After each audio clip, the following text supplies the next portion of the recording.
Auburn Baseball just completed week 5 of the college baseball season.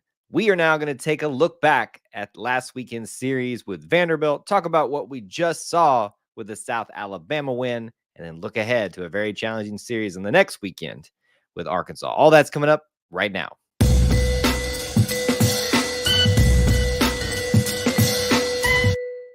Well, War Eagle to you, our Auburn family, and a special War Eagle and welcome to you, our E2C Network family. We appreciate you being here. As always, continue to like, comment, and share this content wherever you can get it.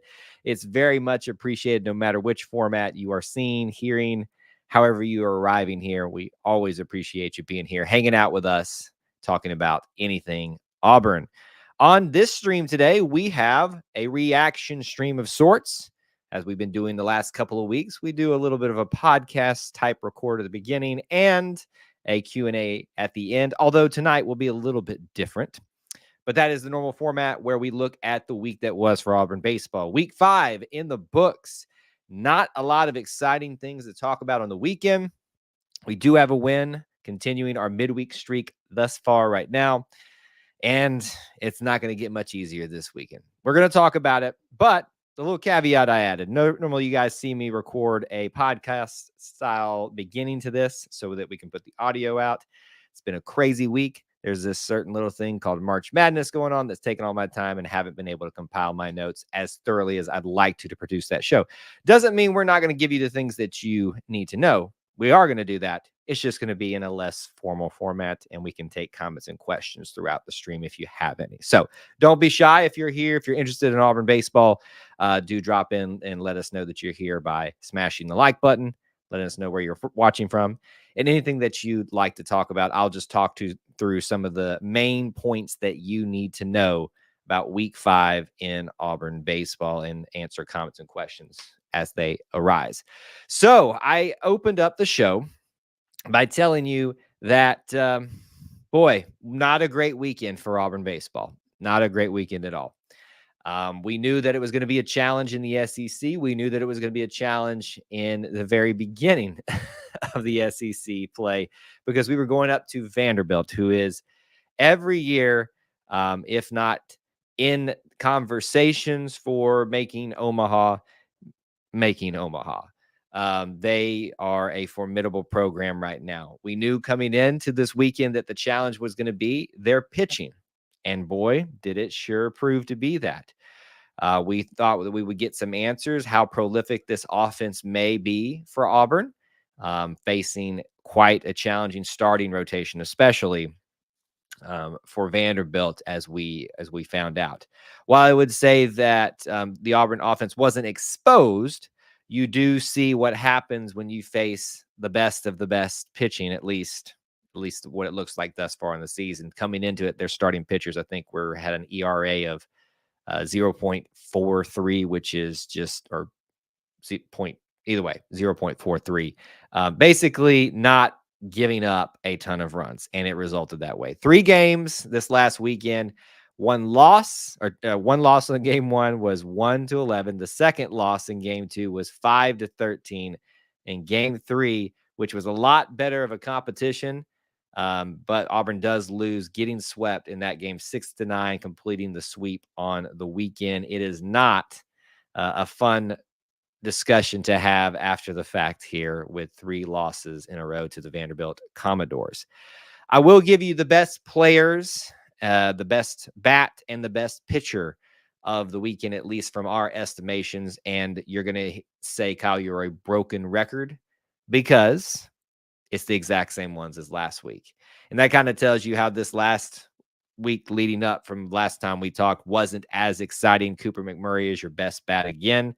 He continues to be on quite the tear against Vanderbilt. He was 5 for 11, 2 runs, 2 doubles, 2 home runs, 4 RBIs, and accrued 2 walks as well.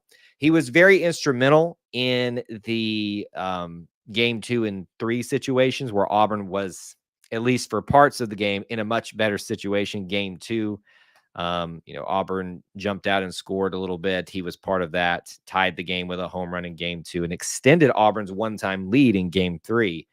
So he was definitely the best overall bat of the weekend, but you could even extend that out and say the week as well, because it was a really great week for him overall.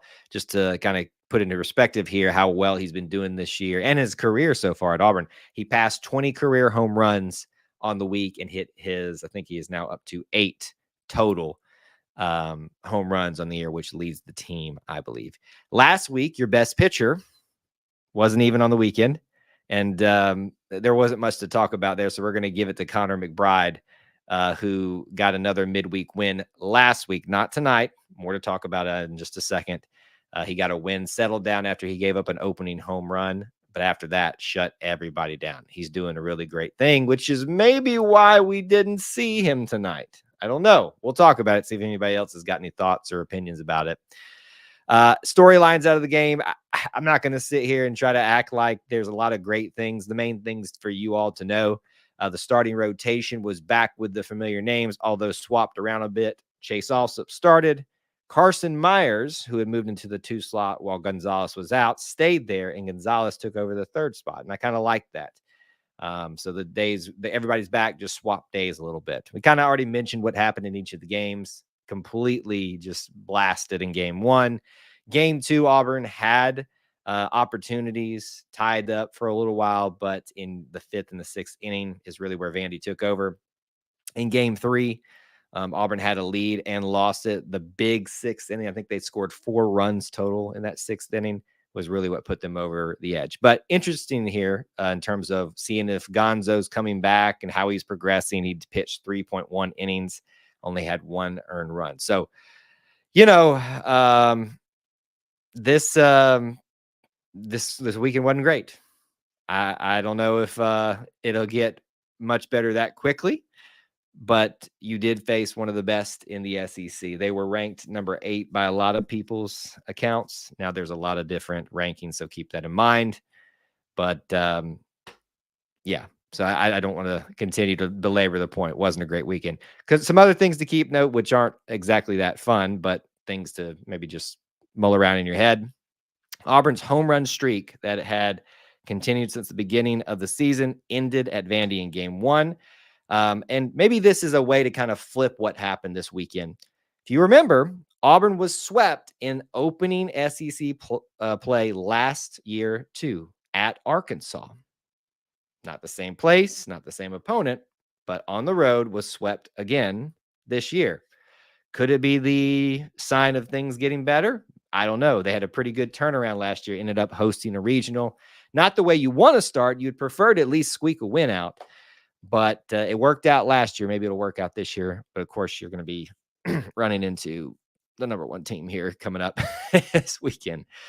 In terms of how that affected Auburn in the rankings, they were last week somewhere between number 12 and number 20. They're not even in a few of the rankings now after this weekend's performance, but somewhere between 17 and 24 in those that they remain in.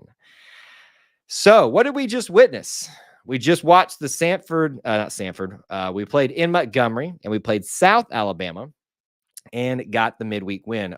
Montgomery has been very good to Auburn over the last several years. It's been the host of the Capital City Classic, and I don't even think they call it that anymore. Alabama got tired of getting their butts whooped there, so I guess they stopped coming, and we started inviting some of the other Alabama teams to come play us there. South Alabama, it's just a nice, it's not necessarily midway, but it's as midway as you can get unless we're going to play in like, I don't know, Greenville or Evergreen or something like that in Alabama, but I don't think there's a ballpark that can support that. But nevertheless, we play in Montgomery, a neutral site, 2 midweeks in a row. Auburn wins 2-1. A little bit scary tonight because South Alabama had the lead. But if it was not for some very bad pitching for South Alabama later on in a few walks, we would not be in position to take this win. 2-1. The Tigers get it done, get the win to somewhat wipe away the sour taste of the weekend. Somewhat. Now, what's important about this weekend? Who did and didn't start? We just talked about Connor McBride, who's been doing great as the midweek starter, and he didn't start tonight. So that would be like, well, what happened?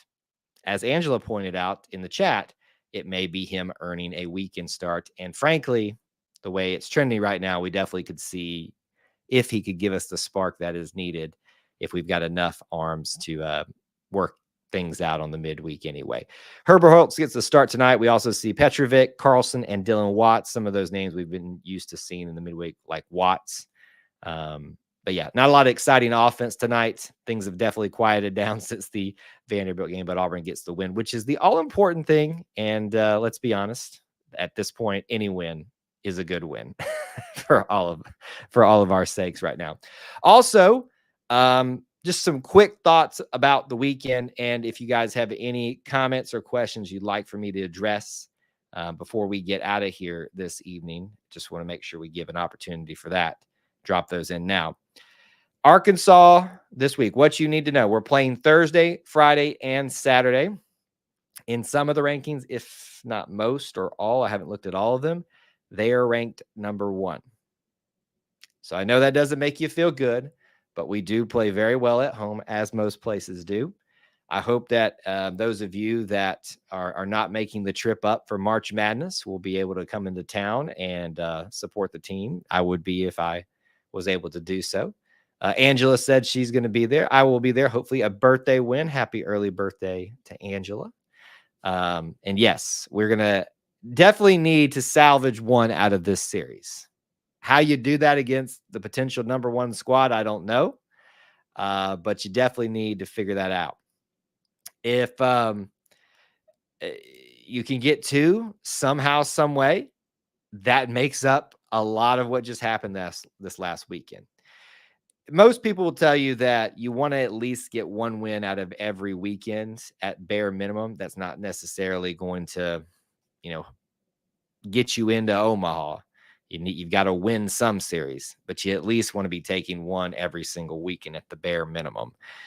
So that's probably the focus. Where does that win come from? I don't know. What does the starting pitching rotation look like? I don't know either. Tomorrow, Coach has a press conference. It's either tomorrow or Thursday. Probably tomorrow since we're playing Thursday. And he'll probably tell us the rotation then. My guess, you're probably going to see I would expect Carson, if they don't move Chase Alsop out of the lineup, I would say maybe move Carson up and maybe Gonzalez up and put Carson McBride in. You honestly, you could switch anybody out. I'm not trying to pick on Chase Alsop in any way, but I do think if I'm looking at the situation, he's probably the one that is standing the opportunity to be pulled unless Gonzo's not ready to go again. But as far as I know, as far as I heard, everything seems to be fine down there. Angela's very positive about the weekend. And while I am positive about this team being able to bounce back, as we've talked about a lot, whether it's baseball, other Auburn-related topics, it's not about your mistakes or your failures. It's about how you respond to those. And this team, this program did it last year, as we just talked about, getting swept in opening SEC play last year. But then they've done it in other sports too. And you're at home. So if there is a time to completely flip the script, as Coach Hugh Freeze would say, the time is now. And they've got a nice crack at one of the best teams in baseball at home. Final thoughts, comments, opinions, derogatory rebuttals. This will be a shorter one tonight just because of, like I said, not being as super prepared for the evening. But I definitely wanted to get on here and talk about things. I know there's a lot of focus on March Madness too. So once we are through with all the basketball, I know most of you will be tuning in your dials to Auburn baseball more and more. So final thoughts, questions, get them in now. Here's a couple of reminders for you. If you haven't, you need to join our bracket contest. You can access that through the link that we have posted all over social media, and we'll continue to do so until tip-off. Thanks to our friends at Barner Supply who are supplying that $50 e-gift card for you to use in their store. Join up our March Madness Bracket Challenge. We'd love to see you and have you be a part of it. The Auburn Family Night live stream is tomorrow night. We'll talk about anything. I know it will be heavy on the March Madness, but it's tomorrow night, 8 p.m. Eastern time. Don't miss it. Would love to see some of you there. Post-game stream Friday, Auburn versus Yale for March Madness, and there will be more as and if we continue on into March Madness. So that is what you have to expect, need to pay attention to. And as always, if you can, smash that like button. Angela is very positive. I'm calling 2 of 3. If we were going to do that against this type of team, it needed to be at home, and it is at home. So I can get on board with that line of thinking. And I got to think one of the worst showings we had this year was that one of the games against Austin P. Coach was very frank about how he felt about the game and said that the team needed to respond, have a gut check, and they did the next day. You'd hope that some of that gut check after the way we started the Vanderbilt series would have happened a little bit earlier, but a weekend removed, refocus, reset, you're back at home, and you were on the road for a while there too. Hopefully that can put you in a situation to take one, but maybe two. Never, ever count out the Auburn Tigers. Never count out a Butch Thompson coached team. And I will scream that from the heavens to the very end. Thank you all for joining us, those of you that watched live, and thank you all for those of you that are watching on the replay. This has been your look back at Auburn baseball the weekend that was against Vanderbilt, talking about what we just saw versus South Alabama and Montgomery, and then looking ahead to Arkansas. Looking forward to talking to you guys again on this segment and series next week. Join us live if you can, or look forward to the next recording. Until then, thank you for joining us, and War Eagle.